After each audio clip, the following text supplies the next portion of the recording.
एक नए अंदाज से मैंने एक वीडियो बनाने का सिलसिला शुरू किया है। अब आपको मैंने ज़्यादा डेप्थ में जो है ना वो इल्म केमिस्ट्री सिखानी है। तो आज मैंने जिस टॉपिक का इंतखाब किया वो ये है कि फॉरेन सेटलमेंट। हाथ में वो कौन सी लकीरें होती हैं जो हमें ट्रैवल करवाती हैं, जो हमें सफ़र करवाती हैं, और वो कौन से साइंस होते हैं जो हमें फॉरेन ट्रैवल भी करवाते हैं और फिर फॉरेन सेटलमेंट भी करवा देते हैं। देखिए, आप किसी मुल्क के लिए सफर करते हैं, वहां पे आप चले तो जाते हैं, लेकिन वहां पे आप सेट नहीं हो पाते। आप वहां कुछ अर्सा रहते हैं, वापस आ जाते हैं। ये तो हो गया आपका एक साल 2 साल या 3 साल के लिए सफर हो गया। लेकिन एक ट्रैवल आप एक ऐसा करते हैं कि आप बहुत दूर किसी दूर दराज मुल्क में, कनाडा, अमेरिका, फ्रांस, ऑस्ट्रेलिया में जाके हमेशा के लिए आप वहां जाके सेटल हो जाते हैं। वहां की आपको नेशनैलिटी मिल जाती है। तो दूसरे ममालिक की जो आपको नेशनैलिटी मिलती है, या आप किसी दूर दराज मुल्क में सफर करेंगे और वहां पे आप ट्रैवल करेंगे, उसके कौन से साइंस होते हैं, आज हम इसको बड़ी डिटेल के साथ डिस्कस करेंगे।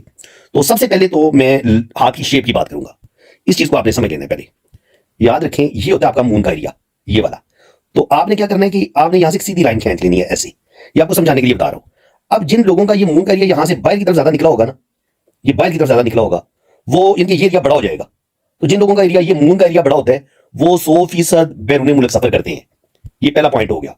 क्योंकि मून के लिए हमने देखना है, ये सफर के लिए हमने देखा ये मून का एरिया। तो ये अगर आपका वेल डिवेलप होगा, खूबसूरत होगा, उभरा हुआ होगा, और ये ऐसे बाहर की तरफ निकला होगा, ये एरिया ज्यादा बड़ा होगा। हालांकि आप देखिए ये थोड़ा सा पिछका हुआ है साथ में, लेकिन अगर ये थोड़ा सा और बाहर की तरफ निकला होगा, तो आप किसी बड़े मुल्क में ट्रैवल करेंगे, किसी बड़े मुल्क की तरफ आप ट्रैवल करेंगे, कनाडा, अमेरिका, ऑस्ट्रेलिया, इन ममालिक में जाके आप सेटल हो जाएंगे, अगर आपके पास खूबसूरत मून होगा। इसके अलावा जो हाथ में हमने देखने वाली चीज होती है, आपने क्या करना है, आपने ये करना है कि आपने अपनी हथेली को ऐसे एक स्क्वायर बना ले, और ये बिल्कुल हथेली का जो ये जो बड़ी उंगली होती है, यहां से इसका एक हाफ खींच देना आप, ऐसे यूं। अब अगर जो जिंदगी की लकीर जिन लोगों की इस सेंटर से के अंदर अंदर ही अपनी ये वीनस के अंदर घूम जाती है, ये लोग तो अपने वतन के अंदर ही रहते हैं, इनकी कोई जॉब हो जाएगी, या ये अपने ही वतन में कोई बिजनेस कर लेंगे, और यहां से मून की तरफ कोई भी शाख नहीं निकलती। तो ये ऐसे लोगों का सफर करो, यहां पर भी इनकी कोई लाइन नहीं है मून के एरिया में, तो ऐसे लोगों का सारी जिंदगी कोई बड़ा सफर नहीं होता, और ना ही ऐसे लोगों की फॉरेन सेटलमेंट हो पाती है। लेकिन अगर आपकी जिंदगी की लकीर यहां से निकले, जैसे इस आदमी आपको नजर आ रही है, और ये सेंटर को क्रॉस करती हुई मून के एरिया पे चली जाए, यूं। अगर आपकी ये जिंदगी की लकीर इस तरीके से आती है मून की तरफ, तो ये आपको फॉरेन सेटलमेंट करवा देती है। अब ये इस तरीके से आएगी, या तो ये इसका रुख ही सिर्फ ऐसे हो, अगर ये ऐसे आ रही है तब भी आपकी फॉरेन सेटलमेंट करवाएगी, और अगर ये यहां से आके इस तरीके से हो जाती है तब भी आपकी फॉरेन सेटलमेंट करवा देगी, और अगर ये सेंटर पे पहुंच के यूं, और फिर इसमें से एक शाख ऐसे निकलती है, या एक शाख ऐसे निकलती है, तब भी आपकी फॉरेन सेटलमेंट हो जाएगी। यानी कि करना आपने क्या, ये चीज चेक करनी है कि आपकी या तो जिंदगी की लकीर इस आपकी जो ये जो हमने हाफ की है, आपकी हथेली का, इसको क्रॉस कर जाए, मून के माउंट पे आ जाए, इस तरीके से 100% आपकी फॉरेन सेटलमेंट हो जाती है, और आप सारी जिंदगी, फिर आपकी जिंदगी प्रदेश में गुजरती है, अगर आपकी इस तरीके से जिंदगी की लकीर है तो यू। तो ये सारी जिंदगी आप प्रदेश में ही आपकी लाइफ गुजरेगी, पक्की बात है ये। इसके बाद दूसरी बात ये होती है कि आपकी जो किस्मत की लकीर है वो मून से शुरू हो। ये भी बिल्कुल आसान सी बात है कि आपकी किस्मत, ये होता है आपका मून का एरिया। अब आमतौर पर किस्मत की लकीर कुछ लोगों की यहां से सेंटर से निकलती है, या जिंदगी की लकीर से निकलती है, लेकिन अगर आपकी किस्मत की लकीर जो है, लक लाइन जो है, वो मून के एरिया से निकल के यूं ऐसे ट्रेवल करे, तो ये आपको फॉरेन सेटलमेंट करवा देगी, या आपको किसी दूर दराज मुल्क की तरफ आप सफर करेंगे, अगर ये यूं निकल के जा रही है ऐसे, और ये इस तरीके से जाए, तो ये 100% आपको फॉरेन ट्रैवल करवाएगी। और स्पेशली अगर ये यहां से मून से एक और लाइन भी इसके साथ मर्ज होकर ऊपर की तरफ निकल जाए, तो फिर आपकी शादी किसी ऐसी लड़की के साथ होती है जो ऑलरेडी बाहर के मुल्क होती है, और उसके साथ शादी करके आप बाहर के मुल्क चले जाते हैं। और अगर लड़का बाहर के मुल्क है, तो लड़की के हाथ में ये साइन है, तो लड़की की शादी फिर ऐसे लड़के के साथ शादी होती है जो बाहर के मुल्क सेटल होता है, उसी की वजह से फिर लड़की की भी फॉरेन सेटलमेंट हो जाती है। अब अगर आपकी जो किस्मत की लकीर है वो अगर यहां से शुरू हो रही हो, A to माउंट से, और मून के लिए से एक शाख ऐसे इसके साथ मिल जाए, तो फिर ये ऊपर की तरफ चली जाए, तो ये भी आपको फॉरेन सेटलमेंट आपकी हो जाएगी। आप बाहर के मुल्क जरूर जाएंगे अगर आपके हाथ में ये इस तरीके से भी साइन बन रहे हैं। और अगर ये किस्मत की लाइन के साथ मजीद ऐसे ये वाला साइन बनता है, मजीद लाइन शाख इसके साथ टच होती है, 100% आप बैरून मुल्क जाएंगे। अगर यहां से कोई लाइन किस्मत की लाइन के साथ टच हो जाती है, तब भी आप याद रखिए, किस्मत की लकीर को काटे नहीं, इस तरीके से काटना नहीं चाहिए। ये नहीं है कि ये, इस पॉइंट को आप अच्छे तरीके से समझ लें कि ये आपकी किस्मत की लकीर है।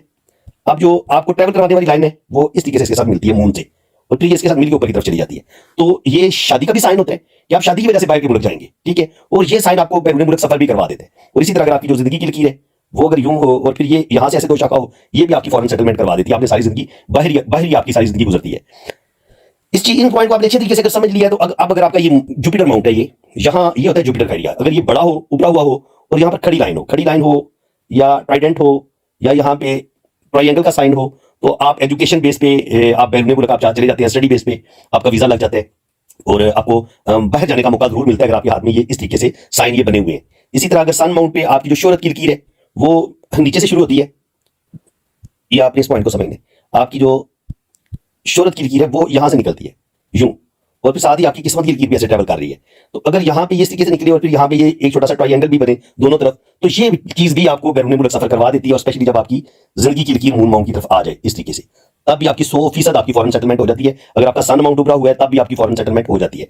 अब अगर मरकरी जो है आपका, ये होता है मरकरी माउंट, अगर आपकी मरकरी की फिंगर भी लंबी है और यहाँ पे फिर आपको खड़ी 2, 3 या 4 लाइनें आपको इस जगह पे मिलती हैं, तो इसका मतलब ये कि आप बिजनेस के सिलसिले में बाहर के मुल्क जाएंगे, ट्रैवल करेंगे और 100% यानी कि आपका मुख्तलिफ ममालिक में आना जाना लगा रहेगा। इसको हम इस तरीके से पढ़ते हैं। अब बात करेंगे इस मून माउंट पे जो सफर की लाइनें पाई जाती हैं, वो पावर कितनी होनी चाहिए उस लाइन के अंदर। देखिए ये बड़ी गहरी लाइन होनी चाहिए, इतनी, जैसे ये लाइन डार्क है ना आपको नजर आ रही है, ये सेम इसी तरीके से ये लाइन भी आपकी जो सफर की लाइन है वो भी आपकी इतनी ही डार्क होनी चाहिए जैसे ये आपको नजर आ रही है। इतनी गहरी लाइन अगर यहाँ पे मौजूद होगी या यहाँ पे 2 लाइनें मौजूद होंगी, 3 लाइनें मौजूद होंगी, तो आप 100% बैरून मुल्क सफर करेंगे। सफर की जो लकीर है ये चाहे इसका रुख इस तरफ हो या फिर ये क्या करे, ये किसी ना किसी माउंट की तरफ इसका रुख हो।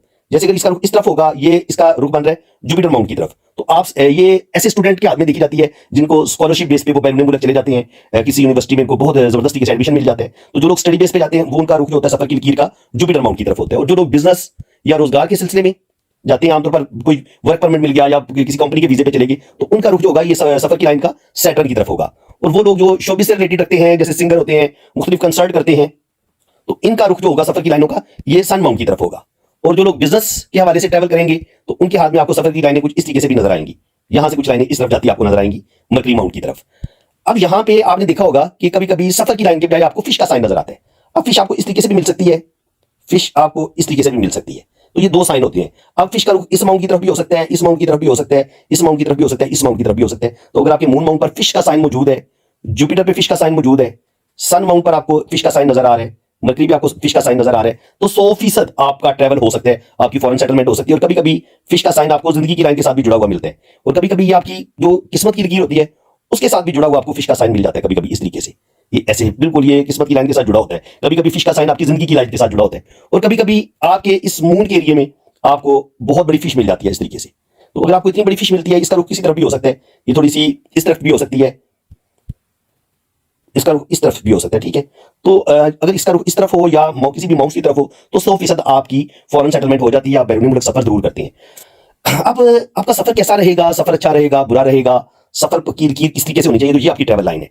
अब अगर ट्रैवल लाइन के ऊपर कोई काला तिल होगा या मून के एरिया पे कोई काला तिल होगा तो सफर में प्रॉब्लम आएंगे, मसले बनेंगे और सफर में आपको कोई सख्त हादसा भी पेश आ सकता है। सफर के दौरान आप बीमार हो सकते हैं। बाज लोग ये, और पुराने वक्तों में जब लोग गहरी सफर करते थे, कश्तियों पर सफर करते थे, तो बाज दफा समंदर में आपकी कश्ती को कोई हादसा पेश आ सकता है। अगर आपके सफर की लकीर पे इस तरीके से काला ये मोल है, ब्लैक मोल है, तो बिल्कुल ऐसे लोगों को समुद्री सफर का सफर बिल्कुल नहीं करना चाहिए। ये जो लोग डंकी लगाते हैं और मुख्तलिफ नाजायज तरीके से बैरून मुल्क जाते हैं, ऐसे लोगों को बिल्कुल नहीं जाना चाहिए। इसके अलावा अगर आपकी जो सफर की लकीर है वो इस तरीके से चलती है और फिर इसमें इस तरीके से जजीरा आता है, ये जजीरा बिल्कुल अच्छा नहीं होता। जिस जगह पे भी ये जजीरा आएगा आपका रुपया पैसे का नुकसान होगा और आपका सफर किसी सूरत कामयाब नहीं होगा। इसके अलावा अगर आपकी सफर की लकीर ये यूं जा रही है और इस पर आपको क्रॉस का साइन मिलता है, क्रॉस का साइन इस तरीके से, या इसको ऐसे लाइनें काट रही हैं, तो बिल्कुल आपका सफर कामयाब नहीं होगा। और बाज दफा क्या होता है, बाज दफा ये होता है कि आपकी सफर की जो लकीर है वही टूटी होती है, इस तरीके से टूट टूट के चल रही होती है। इस तरीके से अगर सफर की लकीर टूट टूट के चले तब भी सफर में बार बार नाकामी होती है। आप ट्रैवल तो करते हैं लेकिन फिर आपको वापस आ जाना पड़ जाता है, आपका रुपया पैसा जाया होता है, फिर आप दोबारा ट्राई करते हैं, फिर आपके पैसे जाया हो जाते हैं। तो इसको हम इस तरीके से भी पढ़ते हैं। और अगर सफर की लाइन आपको बड़ी ही बारीक सी नजर आए, बहुत ही बारीक हो, इनकी नजर भी ना आए, बिल्कुल ही मध्यम सी हो इस तरीके से, तो इतनी मध्यम जो लाइनें होती हैं, ये बाज दफा लाइनें तो सफर मून माउंट पर ये मौजूद होती हैं बारीक बारीक लाइनें, लेकिन ये आपकी सफर की ख्वाहिश का बताती हैं। ये आपको ट्रैवल करवाती नहीं है, लेकिन ये आपके दिल में जो सफर की शदीद ख्वाहिश होती है उसकी वजह से मून माउंट पर ये ट्रैवल लाइंस बन जाती हैं। लेकिन ये सारी जिंदगी आपको ट्रैवल नहीं करवा सकती।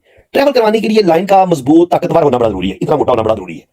ये जो हल्की मैंने लाइन ड्रा की हुई है ये आपको सफर नहीं करवाएगी। जब तक गहरी लाइन सफर की नहीं होगी तब तक आपका सफर नहीं हो पाएगा। और इसी तरह अगर ये लाइन बहुत ही ज्यादा चौड़ी हो जाती है, इतनी चौड़ी हो जाती है, तो ये भी ट्रैवल नहीं करवाती, क्योंकि जो खोखली होती है ना अंदर से, जो जरूरत से ज्यादा कोई लाइन चौड़ी हो जाए और फिर उसमें आपको कट से नजर आए, ऐसे कट से नजर आए, तो ये भी बिल्कुल आपको नाकामी की तरफ लेके जाती है। तो ना बहुत बारीक, ना बहुत बारीक और ना बहुत ज्यादा चौड़ी और अंदर से खोखली, इस तरीके से। तो इस तरीके से जो बहुत ज्यादा चौड़ी भी होगी, अंदर से खोखली भी होगी, वो भी आपको नाकामी की तरफ लेके जाएगी। वो चाहे कोई भी लकीर हो, जिंदगी की लकीर होगी तो वो बीमारियों की तरफ आपको लेके जाएगी, ब्रेन लाइन होगी तो आपको आपकी मेमोरी जो है वो थोड़ी कमजोर हो जाएगी, सर दर्द करना शुरू हो जाएगा। और अगर दिल की लाइन बहुत ज्यादा चौड़ी होगी तो आप जरूरत से ज्यादा जज्बाती हो जाएंगे, दिल की बातें मानना शुरू कर देंगे। और इस तरीके से जो बहुत ज्यादा चौड़ी लाइन होती है उसको हम बिल्कुल अच्छा नहीं मानते। इसी तरह शादी की लाइन अगर बहुत ज्यादा चौड़ी हो जाए तो वो भी शादी को खराब कर देती है और बिल्कुल ऐसे लोगों की शादी में उनको कोई सुख नहीं मिलता। इसी तरह को बहुत ज्यादा जो चौड़ी सफर की लाइन होगी वो भी हाथ में इसको अच्छा नहीं माना गया। खूबसूरत जो लाइन होती है सफर की वो यही है कि ना बहुत पतली हो और ना बहुत चौड़ी हो। अगर आपके हाथ में इतनी खूबसूरत गहरी लाइन है तो आप 100% सफर करेंगे। और अगर ये ऐसे किस्मत की लकीर के साथ ये वाली लाइनें जुड़ जाती हैं तो 100% फिर आपका सफर हो जाता है। और ये मिक्स होकर ऐसे ऊपर चली जाती हैं। ये काटना नहीं चाहिए, अगर ये काट दे तो फिर आपका सफर में काम हो जाएगा। इस चीज को भी आपने ज़हन-नशीन रखना है। तो फ्रेंड्स, अब कुछ लोग पूछते हैं कि जनाब हमारा किन ममालिक में सफर होगा, तो ये एक अंदाजे वाली बात है। 100% मैं इसको यकीन के साथ नहीं कह सकता, लेकिन क्योंकि ये एक स्टडी की गई है कि किन मून माउंट पर किस जगह पे अगर लाइन पाई जाए तो वो किन ममालिक की तरफ लोग सफर करेंगे। तो अगर ये थोड़ा सा ऊपर की तरफ लाइनें आपको नजर आती हैं, यहाँ पे आपको 2 या 3 लाइनें नजर आती हैं, तो ये कनाडा और अमेरिका, यूएसए, आप इन ममालिक में सफर करेंगे। और ये जो मून का मिड वाला एरिया, ये आपको यूरोप और ये जो है यूएई, सऊदीया, कुवैत, इसके अलावा जापान, कोरिया, आप इन ममालिक में सफर करेंगे। और ये थ्योरी का बिल्कुल जो नीचे वाला हिस्सा होता है, यहाँ पे अगर लाइनें हैं तो फिर ऑस्ट्रेलिया, न्यूजीलैंड, आप इन ममालिक में सफर करेंगे। नॉर्वे, डेनमार्क, ऑस्ट्रेलिया, न्यूजीलैंड, आप इन ममालिक की तरफ ट्रैवल करेंगे। तो फ्रेंड्स, उम्मीद है कि आज की इस वीडियो में मैंने बड़ी डिटेल से आपको बता दिया है कि कौन कौन से साइन अगर आपके हाथ में होंगे, कौन से माउंट आपके अच्छे होंगे, किन माउंट पर किस तरह के साइन होंगे, तो आप 100% बैरून मुल्क सफर करेंगे और आपकी फॉरेन सेटलमेंट हो जाएगी। उम्मीद है कि अब आपकी कोई तशनी की मैंने छोड़ी कोई नहीं है, इनके इस टॉपिक पे मैंने बड़ी ये कंप्लीट एक वीडियो बना दी है। तो फिर भी अगर कोई सवाल बाकी रह जाए तो आप कमेंट्स में पूछ सकते हैं, और बाकी जरूर मुझे बताने आपने कि आपको मेरी ये कोशिश कितनी अच्छी लगी, किस हद तक आपको बातों की समझ सही आई है, और मेरा आपको समझाने का अंदाज जो है वो कैसा लग रहा है, मेरी जो टीचिंग है वो आपको कैसी लग रही है, कि आपको मेरी बताई हुई बातें ठीक ठीक समझ में आ रही हैं। अपनी तरफ से मैं एक बात को बाज़ दफा 2-2, 4-4 दफा रिपीट भी करता हूं, ताकि आप अगर थोड़ा सा भूलें भी तो आपको वो बात दोबारा ज़हन-नशीन हो जाए। तो अगर आपको मेरी ये कोशिश बहुत अच्छी लग रही है तो दिल खोल के वीडियो को लाइक भी करें, चैनल को सब्सक्राइब कर दें।